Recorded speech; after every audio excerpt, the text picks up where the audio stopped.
প্রশ্ন হচ্ছে, ফরজ গোসলের সময় যেহেতু মুখের অভ্যন্তরেও পানি পৌঁছাতে হয়, তাই তখন বাধাইকৃত দাঁত খুলতে হবে কিনা?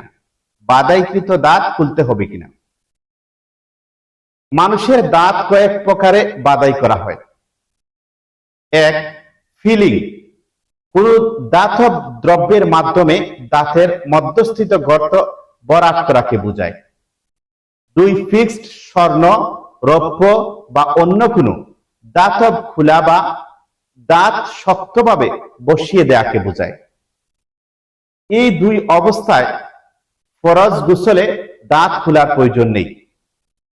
এমনকি ভেতরে এবং গোড়ায় পানি পৌঁছাবার চেষ্টা করারও প্রয়োজন নেই। তিন, প্লেট সিস্টেম, যা সহজেই খোলা যায় এবং সহজেই লাগানো যায়। এতে কুলির সময় দাঁতের মাড়িতে সাধারণত অনায়াসে পানি পৌঁছে যায়, বিধায় খোলা জরুরি নয়।